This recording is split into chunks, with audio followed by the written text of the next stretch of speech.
Hey guys, how's it going? Welcome to Don't Argue Podcast here. Hope you guys are well. Thanks again for tuning in. If you're new, don't forget to like, share, subscribe. But look and saying that, I'm going to be giving you guys my thoughts on, I suppose, Fremantle's overall season, I guess, right? The ups, the downs, and sort of explain it in a way that is sort of succinct to the point, but at the same time giving guys a bit of depth as well. So, without further ado, hit that intro.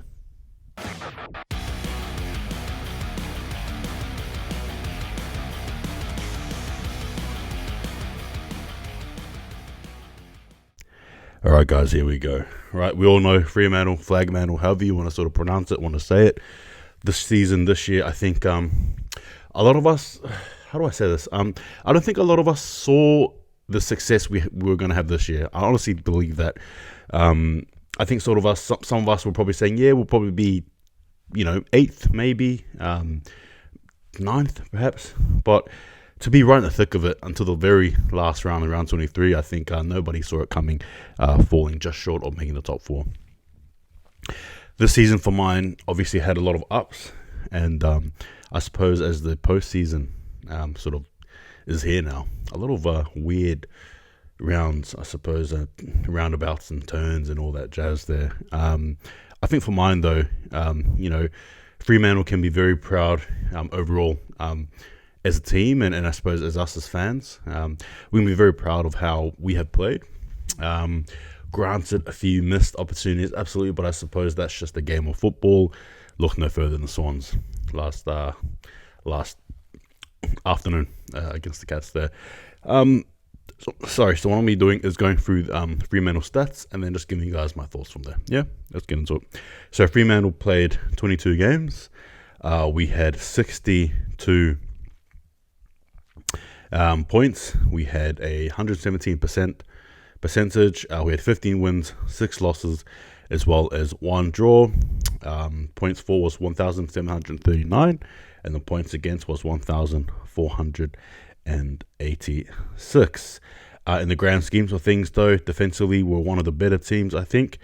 And I think we only just finish just second to Melbourne actually for defensive points. So again, a decent season. Offensively though, probably much to be desired. However, in saying that, again, a good season nonetheless. We all know the mid-season review I did, and I suppose it's just the overall everything, plus the latter half. I thought for myself, Fremantle could have, the games against Carlton, the Swans, I think, were sort of games that left us sort of panicking, a little bit, I think, as fans. And obviously for Fremantle to then have that turnaround they did, particularly against the likes of the Bulldogs, right, away in Marvel, obviously Eagles, and then the Giants there. I'm very happy for us to play the way we did. But again, games against, like I mentioned, Swans, Carlton, the draw against Richmond, moments there where I suppose, or even if you go as far as back as the game against the Suns, right? Moments there where Fremantle had, we just won that game or beaten the Tigers by 1 point, we would have been in the 4. But again, there's no use, I suppose, going back and thinking. The reality is, it is what it is, as you guys know. So again, I just want to sort of touch on some players who I thought were very good throughout the season. I think one of the gems of the season for me personally was Michael Frederick. No word of a lie, I am on the Freddie train. He is so, how do I say this? He's the ultimate gap filler, right? And I understand the critiques against him. I get it. But overall, he has had a sensational season. Again, very unfortunate to miss goal of the year. He's had a few. I'll say that one I saw live, round 1 against the Crows, was a brilliant. That goal was awesome. Basically just ninja kicks, karate kicks the crap out of that ball, and just somehow goes through the sticks there. It was good to see live. I think for mine though, just quickly on Freddie, one thing he's shown me, I think, as a player this season, is his willingness to grow. We all know the incident there where he sort of, was given a stern yarn. Hey, don't drink the drinking and the club stuff. And I thought he bounced back from that very well. It shows the maturity of who he is, and he's a young player. All right, we've got Freddie for a few years, and I'm actually looking forward to again seeing what he can give us more into next year. Another player as well is Andy Brayshaw. The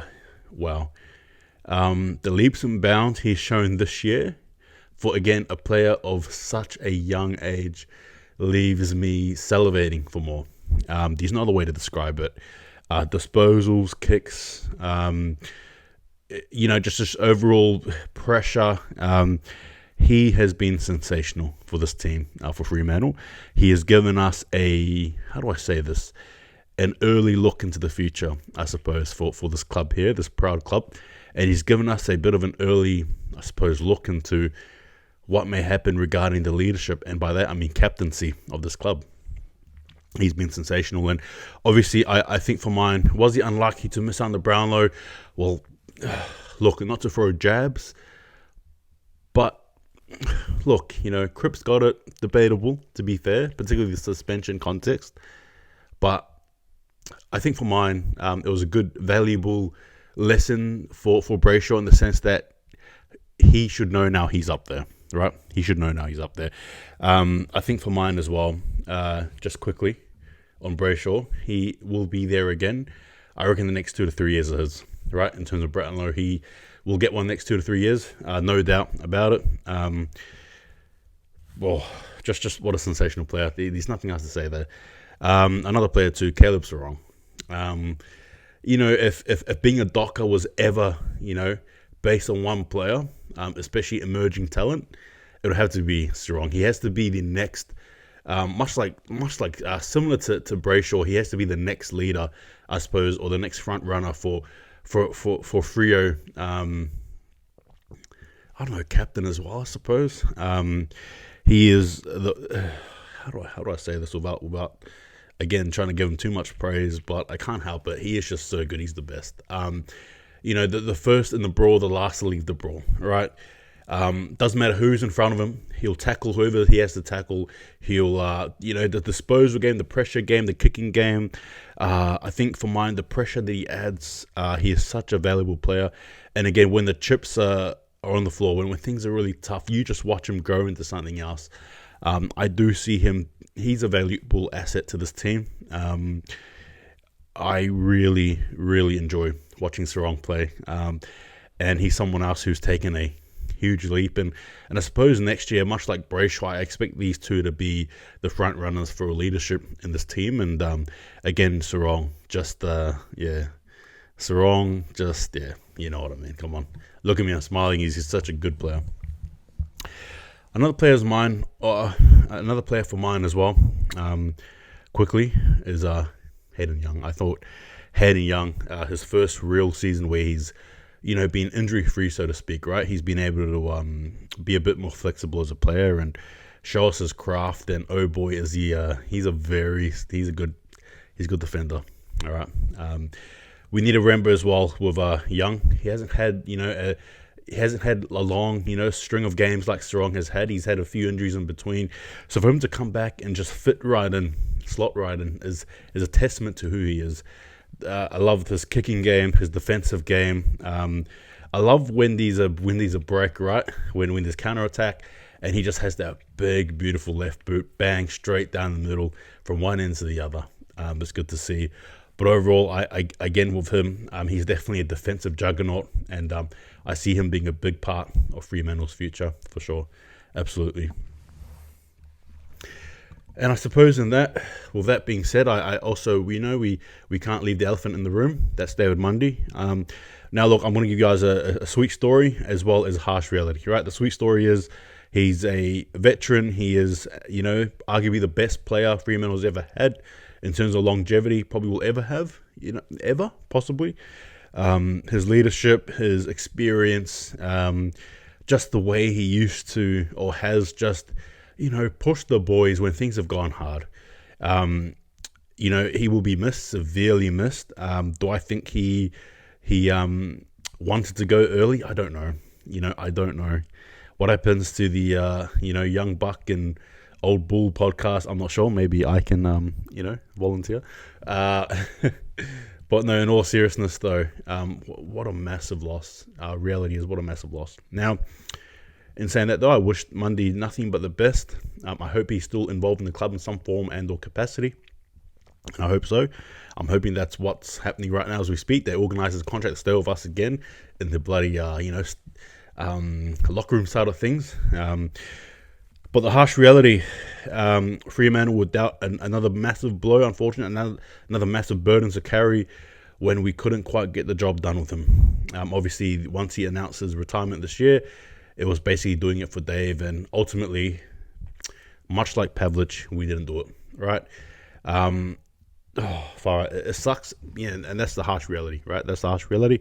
We need to face as fans. We couldn't get the job done. Obviously, again, falling short to our Collingwood by 20 points, and that was the last time we ever saw and will ever see David Mundy playing again. Football can be a beautiful sport, but sometimes it can be pretty brutal. And in some cases, there's some players there who just never get the rewards you just think they're due, right? And I can speak for myself, supporting this team, and even just reading the history of Fremantle.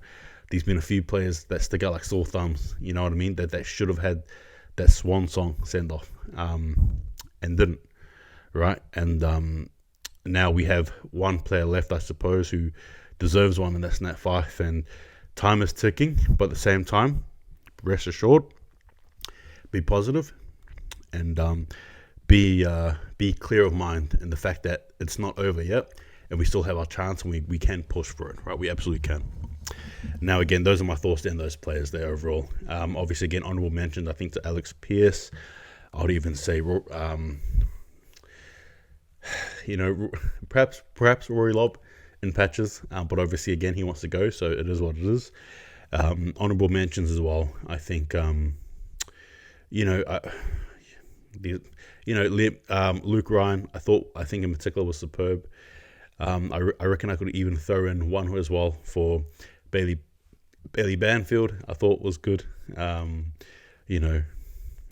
Darcy, Lloyd Meek as well, right? Another player too as well that comes to mind just quickly, Will Birdie. He has been immense. I didn't even, this is a diamond in the rough thing. This is like a needle in the haystack. This is like a diamond in the rough, quite literally. 1 in a million. It is, he was amazing. Erasmus, we haven't seen much of him, but I know he's doing good things, so I'm hoping to see him there. Obviously, Jai Amos as well. Big future ahead of him. Absolutely big future. I do see him playing a lot more games. Queck as well. I'm not sure. Possibly. We'll see him play more. But again, those are just my thoughts there on some of the players there. Yeah, look, to the coach as well, Longmuir. I think his game plan or the way he's working this team is good. He's definitely a positive upswing. And I am very, I suppose, excited to see what the future holds. The fact that Longmuir basically had the mindset of, obviously things didn't happen this year, but we're going to go back to it almost straight away, I think is a positive thing for mine. Obviously, the boys will rest, but that's the reality. We've got to go back and do it again next year. But I'm overall happy with the coach, and I'm still happy I got to see him, give me a smile at time, and he was very gracious and very warm, and I was very impressed by that as well. So Longmuir as well, real good guy in real life, you know what I mean? I've seen it myself firsthand in Adelaide City when I was there. Sensational. And look, I guess for mine, another elephant in the room, so to speak, Nat Fyfe. Nat Fyfe for mine has not had the season I think we all sort of hoped for. The reality is the injuries were perhaps just a bit too much. There's no point sort of coming on the field there and trying to overcome two oppositions, right? The opposition you're playing, and then obviously your body, all right? Whether that be physical and or mental, probably both in this case there. The question is, would Nat Fyfe helped us in the finals runs? I'm not too sure. I can't say yes, I can't say no. We probably didn't play too deep in it for me to really, give you guys a solid answer there. But did we, or did Fremantle need someone like Nat Fyfe? Yeah, look, I think so. Look, the thing with Nat Fyfe is, the question really is, can he get back, and I don't mean form-wise, but I just mean in his body, can his body get back to some sort of respectable level where he's able to play consistent games? and I think that's just a big burning question there that I think a lot of us have with Nat Fyfe in particular. Can he not? I'm not too sure, right? It was a bit frustrating at times with Fyfe because you know the player he is. He's such a immaculate sort of player. I think he's immaculate. The way he is as a player, the way he presents himself, the way he talks. 110% is the captain of Fremantle and has all the qualities. But it just seems like his body, unfortunately, that's the frustrating part, is just running down. Now, as to how he's used next year, look, honestly, maybe just throw him in the mid. I don't know. Forward mid, I don't know anymore. There's no point saying put him in the forwards. There's no point saying put him in the mids if his body just isn't, again, like I said, stringing games together. But look, one can hope, and I suppose that's just one thing that I'll leave with Nat Fyfe. Much like Monday, the positive end there, just like Nat Fyfe, the positive end is that he can still come back, right? He is still, he's still needed in this team. He's very much a big part of our game plan, quite clearly. And I'm not here to ask the question as to whether he was better with or without Fremantle, or whether the team was better with or without him. I think we need to put those questions to bed. We need to, seriously. We're just forgetting, I suppose, as fans, just how good he is, right? And just quickly as well as my mind, unfortunately, forgets it. Will Brodie as well has been immense for us. Will Brodie was good. Logue as well. We got to give it to Logue as well. Yeah. But anyway, sorry. Back on Nat Fyfe. Yeah, it is what it is. What can I say? But yeah, I suppose as we conclude this, the season review. I guess it was a good season nonetheless. It was beautiful in the sense that we got to have different stories, obviously Fremantle fans and all that stuff there. There was a sense of belief, and as fans, it's all we need. Is this a good building block? You bet your bottom dollar it is. Fremantle will be all the better for it. Now, quickly, I'm going to touch on the postseason before I close this as well. Things have been happening. Players want out. Look, the reality is, I said it before and I'll say it again. This is not a rebuilding phase. It's a dedication phase, right? We need players who want to actually play for us, want to bleed that purple. And if you don't, then go. All right, I have no care about what you want to do when you want to leave this team. My care only is for the players who are sticking here. All right, it's a tough gig. It is what it is, but that's the reality. Whether the players want to go or they get their contracts terminated or they don't get a new one, whatever, when you're out of the team, goodbye. All right, and like I said, it's a dedication phase. As fans, we have a lot to look forward to, good things to look forward to. It might be an early prediction, but I don't really care. Who cares? Fremantle, I see us being a top 4 team next year. I see us really gunning for that, and a lot of good things to actually indicate that we can. Whether we lose some players or not, I'm not too sure what happens there. Fix up the forward line, I guess. But I can say that a good building base to build on, nonetheless. Anyway, guys, that's been my review. Hope you guys are well. Thanks again for tuning in. There'll be more Fremantle content as well on the way. Bless you all. Take it easy. See you guys next time, and just remember, Fremantle 2022, Flagmantle, and don't argue.